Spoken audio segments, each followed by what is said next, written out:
ገንዘባችሁን ያዙ፣ ገንዘቤን ሰጠው ተበላው ያዙ ልቀቁኝም አትበሉ። መስማት አንፈልግም።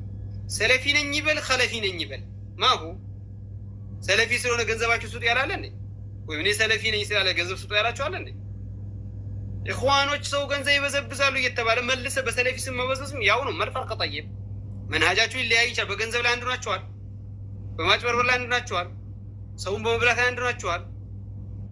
ስለዚህ አንደኛው እኔ ሰለፊ ነኝ መንሃጅ ሰለፊ ነው ኢኽዋኖች እንዲህ ናቸው ሱፊያ እንዲህ ናቸው ብሎ መልስ ለሰጠ ገንዘብን አውጥተህ ስጥ ማለት አይደለም። ላ በተለይ የስደት ዓለም ላይ ያላችሁ እህቶች ነው የተናገርኩ ያለው።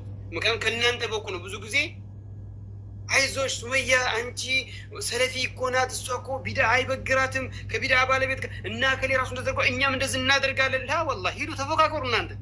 እናንተ ረቀቅ ያለ መኪና ይዛችሁ ሚስቶቻችሁን ቤት አስቀምጣችሁ ረቀቅ ያለ መኪና ይዛችሁ ወይም ደግሞ ዘና ብላችሁ ሀገራችሁ ላይ ቁጭ ብላችሁ ወይም ሚስትና ልጆችን በዙሪያ አድርገህ ስጋር ታልባለህ። ላ ያ ሐቢብ ላ አጭሩ ነገር ማለት ላ እስቲ ሚስት ሂድና ተሸቅልና ታምጣና ሰድቆሽ ሙሽኪላ እኔ አባት አለኝ ልጆች አለኝ ወንድም አለኝ እነሱ ያስፈልገኛል